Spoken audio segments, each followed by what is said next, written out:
اس کا باپ ایک سادہ دل آدمی تھا۔ برسات میں ایک دفعہ دریا زورو پر تھا تو اس نے شرط لگائی کہ میں لاجو کی شادی اس کے ساتھ کروں گا جو تیر کر دریا عبور کرے گا۔ ہمارے گاؤں میں اچھے اچھے تیراک تھے، لیکن برسات میں دریا کا بہاؤ دیکھ کر کسی کو پانی میں کودنے کی ہمت نہ ہوئی۔ میں لاجو کے لیے جان تک قربان کرنے کو تیار تھا۔ میں نے یہ شرط پوری کی اور چند دنوں کے بعد میری اور اس کی شادی ہو گئی۔ ہم دونوں بہت خوش تھے اور زیادہ وقت کشتی پر گزارتے تھے۔ میں مچھلیاں پکڑا کرتا تھا اور وہ کھانا پکایا کرتی تھی۔ رات کے وقت ہم ہنستے ہنستے اور گاتے گاتے تاروں کی چھاؤں میں سو جاتے۔ عجیب دن تھے وہ بھی، یہاں تک کہہ کر گنگو کی آنکھوں میں آنسو آ گئے اور دیر تک ہچکیاں لینے کے بعد اس نے پھر اپنی داستان شروع کی۔ لیکن ایک دن ایسا آیا کہ مجھے لاجو سے جدا ہونا پڑا، ہمیشہ کے لیے۔ مجھے معلوم نہ تھا کہ ایک نیچ ذات اور کمزور آدمی کے لیے ایک خوبصورت بیوی رکھنا پاپ ہے۔ ہمارے گاؤں سے ایک کوس کے فاصلے پر ہمارے علاقے کے سردار کا شہر تھا۔ ایک دن وہ چند سپاہیوں کے ساتھ دریا پر آیا اور مجھے پار لے جانے کے لیے کہا۔ کشتی پر سوار ہو کر وہ لاجو کو بری طرح گھور رہا تھا۔ اس کے پوچھنے پر میں نے اسے بتایا کہ یہ میری بیوی ہے۔ وہ بولا، کسی ماہی گیر کی لڑکی معلوم نہیں ہوتی، تم اسے کہاں سے لائے ہو؟ میں نے کوئی جواب نہ دیا۔ دوسرے کنارے پر پہنچ کر اس نے مجھے بتایا کہ میں شام تک واپس آ جاؤں گا، تم اتنی دیر میرا انتظار کرو۔ لیکن وہ شام سے پہلے ہی واپس آ گیا اور میں نے اسے دوسرے کنارے پر پہنچا دیا۔ وہ میرا نام پوچھ کر چلا گیا۔ اس کے بعد وہ ہمارے گاؤں کے ماہی گیروں کا شکار دیکھنے کے بہانے کبھی کبھی ہمارے گاؤں میں چلا آتا۔ گاؤں کے لوگ اسے اپنے ساتھ بے تکلفی سے پیش آتا دیکھ کر خوش ہوتے۔ لیکن لاجو نے ایک دن مجھ سے کہا کہ اس کی نیت درست نہیں، وہ میری طرف بہت بری نظروں سے دیکھتا ہے۔ ایک شام لاجو حسب معمول کشتی پر کھانا پکا رہی تھی۔ وہ گھوڑے پر آیا اور مجھ سے کہنے لگا، تمہارے پاس کوئی تازہ شکار ہو تو لاؤ۔ میں نے تھوڑی دیر پیشتر 2 بڑی مچھلیاں پکڑی تھی، وہ میں نے اسے پیش کیں۔ اس نے مجھے مچھلیاں اٹھا کر اپنے ساتھ چلنے کا حکم دیا۔ شہر دور نہ تھا اور میں نے لاجو سے کہا، میں کھانا تیار ہونے تک آ جاؤں گا۔ میں اس کے گھوڑے کے پیچھے چل رہا تھا کہ راستے میں جھاڑیوں کی آڑ سے چند آدمی نمودار ہوئے اور مجھ پر ٹوٹ پڑے۔ میں نے ان کی گرفت سے آزاد ہونے کی جدوجہد کی، لیکن کسی نے میرے سر پر لاٹھی ماری اور میں چکرا کر گر پڑا۔ اس کے بعد جب مجھے ہوش آیا تو میں ایک تاریک کوٹھڑی میں پڑا ہوا تھا۔ 2 دن میں بھوکا اور پیاسا جان کنی کی حالت میں وہاں پڑا رہا۔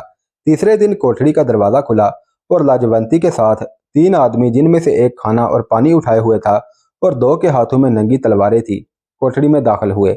لاجو کا رنگ زرد تھا اور اس کی آنکھیں دیکھنے سے ایسا معلوم ہوتا تھا کہ آنسوؤں کا تمام ذخیرہ ختم ہو چکا ہے۔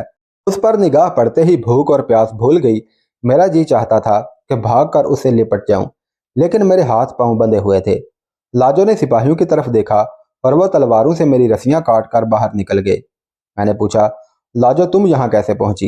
اور وہ ہونٹ بھینچ کر اپنی چیخوں کو ضبط کرتے ہوئے مجھ سے لپٹ گئی۔ لیکن اچانک اس نے خوفزدہ ہو کر مجھے چھوڑ دیا اور دروازے کی طرف دیکھنے لگی۔ اس نے مجھے بتایا کہ میرے چلے آنے سے تھوڑی دیر بعد چند آدمیوں نے کشتی پر حملہ کیا اور اسے پکڑ کر سردار کے پاس لے آئے۔ اسے میرا حال معلوم نہ تھا اور وہ بےغیرتی کی زندگی پر موت کو ترجیح دینا چاہتی تھی۔ لیکن سردار نے اسے میری قید کا حال بتا کر یہ دھمکی دی کہ تم اگر اس کے محل میں بے حیائی کی زندگی بسر کرنے کے لیے آمادہ نہ ہوئی تو تیرا شوہر اس کوٹھڑی میں بھوکا اور پیاسا ایڑیاں رگڑ رگڑ کر مر جائے گا۔ اب وہ میرے پاس آئی تھی یہ بتانے کے لیے کہ گنگو تم آزاد ہو، تم جاؤ اور یہ سمجھو کہ تمہاری لاجو مر گئی۔ وہ اپنی عصمت سے میری آزادی کا سودا کرنا چاہتی تھی، لیکن میں نے اسے غلط سمجھا۔ میں نے یہ سمجھا کہ وہ ایک غریب ملاح کی کشتی چھوڑ کر محلوں میں رہنا چاہتی ہے۔ میں نے اسے برا بھلا کہا، گالیاں دیں اور ان ظالم ہاتھوں سے چند تھپڑ بھی مارے، لیکن وہ پتھر کی مورتی کی طرح کھڑی یہ سب کچھ برداشت کرتی رہی۔ اس نے صرف یہ کہا، گنگو میں بے عزتی کی زندگی پر موت کو ترجیح دوں گی، لیکن میں یہاں اس لیے آئی ہوں کہ مجھے تمہاری جان اپنی جان سے زیادہ عزیز ہے۔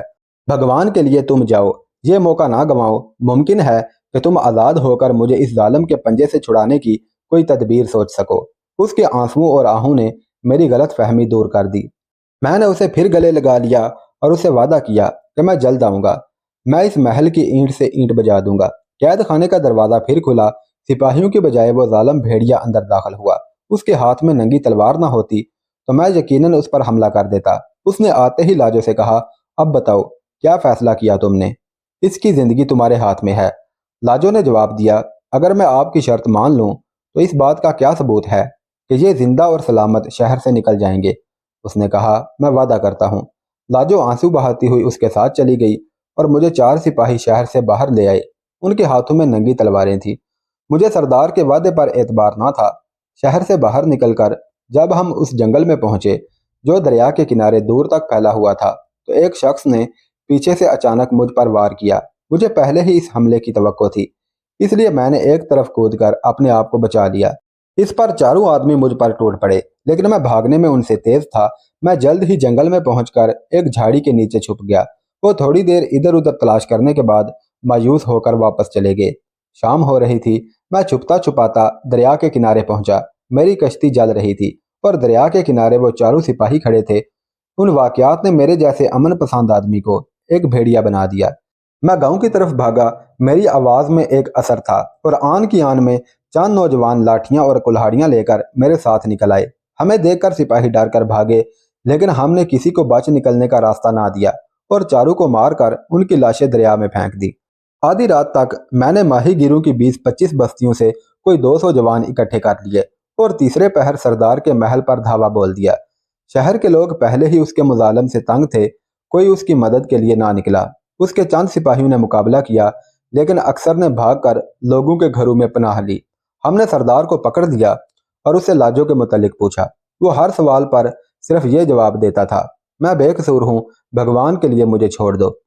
میں نے مشعل دکھا کر اسے زندہ جلا دینے کی دھمکی دی تو وہ مجھے محل کی نچلی منزل کے ایک کمرے میں لے گیا۔ فرش پر لاجو کی لاش دیکھ کر میری چیخ نکل گئی۔ وہ ہاتھ باندھ کر یہ کہہ رہا تھا، میں نے اسے نہیں مارا، اس نے خود مکان کی چھت سے چھلانگ لگا دی تھی۔ تم سپاہیوں سے پوچھ سکتے ہو، بھگوان کے لیے مجھ پر دیا کرو۔ میں نے جلتی ہوئی مشعل اس کی آنکھوں میں جھونک دی اور کلہاڑی کی بے ترپے ضربوں سے اس کے ٹکڑے کر دیے۔ اس کے بعد میں ایک ڈاکو تھا، میرے دل میں کسی کے لیے رحم نہ تھا۔ میں نے کئی سرداروں کو لوٹا اور جب راجا کی فوجوں نے زمین ہمارے لیے تنگ کر دی، میں نے دریا کے راستے سمندر کا رخ کیا۔ دیبل کی بندرگاہ سے ہم نے رات کے وقت 2 جہاز چوری کیے۔ اس کے بعد میں اب تک کئی جہاز لوٹ چکا ہوں۔ میں ہر اس شخص کو اپنا دشمن سمجھتا ہوں جو راجوں اور سرداروں کے ساتھ تعاون کرتا ہے۔ مجھے ہر دولت مند انسان میں اس سردار کی روح نظر آتی ہے۔ مجھے ہر اونچے ایوان میں لاجونتی جیسی مظلوم لڑکیوں کی روحیں انتقام کے لیے پکارتی سنائی دیتی ہیں۔ زبیر نے کہا، مجھے اس لڑکی کی دردناک موت کا سخت افسوس ہے اور سردار سے جنگ کرنے میں بھی شاید تم حق بجانب سمجھے جا سکو گے، لیکن تم ایک انسان کے ظلم کا بدلہ دوسرے انسان سے کیسے لے سکتے ہو؟ تم نے ہمارے جہاز پر حملہ کیا اور اس پر کوئی سردار سوار نہ تھا، اس پر چند یتیم بچے اور عورتیں تھیں۔ گنگو نے جواب دیا، مجھے افسوس ہے، لیکن دوسرے جہاز پر سرندیپ کے راجا کا جھنڈا لہرا رہا تھا اور آپ اس کے معاون تھے۔ تاہم اگر مجھے معلوم ہوتا کہ آپ کے جہاز پر عورتیں اور بچے سوار ہیں تو میں حملہ نہ کرتا۔ چند ماہ ہوئے میں نے سمندر میں آپ کے ملک کا ایک جہاز دیکھا تھا، لیکن میں نے اسے صرف اس لیے چھوڑ دیا کہ اس پر مردوں کے علاوہ چند عورتیں بھی تھیں۔ خالد یہ سن کر چلا اٹھا، کیا اس پر سرندیپ کے چند ملاح تھے؟ ہاں، گنگو نے جواب دیا، وہ تو ابا جان کا جہاز تھا اور ابھی تک اس کا کوئی پتہ نہیں چلا۔ تم جھوٹ کہتے ہو، تم ان کا جہاز غرق کر چکے ہو۔ گنگو نے جواب دیا، اگر میں اس جہاز کو غرق کر چکا ہوتا تو مجھے آپ کے سامنے اس کا ذکر کرنے کی ضرورت نہ تھی۔ اس جہاز پر ہاتھی بھی تھے؟ ہاں، گنگو نے جواب دیا۔ تمہیں اس کے متعلق یہ بھی معلوم نہیں کہ وہ کہاں غرق ہوا؟ نہیں، مجھے صرف اتنا معلوم ہے کہ وہ جہاز دیبل تک صحیح سلامت پہنچ گیا تھا۔ زبیر نے پوچھا، اس سمندر میں تمہارے سوا لٹیروں کا کوئی اور گروہ بھی ہے؟ ہاں، گنگو نے کہا، کیا ممکن ہے کہ دیبل کے حاکم نے وہ جہاز لوٹ لیا ہو؟ ہاں، میں پہلے عرض کر چکا ہوں کہ خشکی کے ڈاکو سمندر کے لٹیروں سے زیادہ بے رحم ہیں۔ اس گفتگو کے بعد گنگو کے ساتھ زبیر کی دلچسپی بڑھ گئی۔ جے رام عجیب کشمکش میں تھا۔ گنگو کی سرگزشت نے زبیر کی طرح اسے بھی متاثر کیا، لیکن ایک وفادار سپاہی کی طرح وہ راجا کو نکتہ چینی سے بلند سمجھتا تھا۔ وہ رعایا کے کسی فرد کا یہ حق تسلیم کرنے کے لیے تیار نہ تھا کہ وہ کسی ذاتی رنجش کی بنا پر راجا کے خلاف اعلان جنگ کر دے۔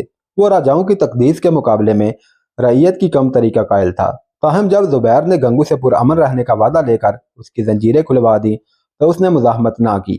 چند دن زبیر کی صحبت میں رہ کر گنگو نے اپنے خیالات میں ایک عجیب تبدیلی محسوس کی۔ زبیر نے چند ملاقاتوں میں روم اور ایران کے خلاف مسلمانوں کی ابتدائی جنگوں کا ذکر کر کے اس پر یہ ثابت کر دیا تھا کہ دین میں صرف اسلام ایک ایسا نظام پیش کرتا ہے جو جبر و استبداد کی حکومتوں کا خاتمہ کر سکتا ہے۔ گنگو ایک ڈاکو کی زندگی اختیار کرنے کے بعد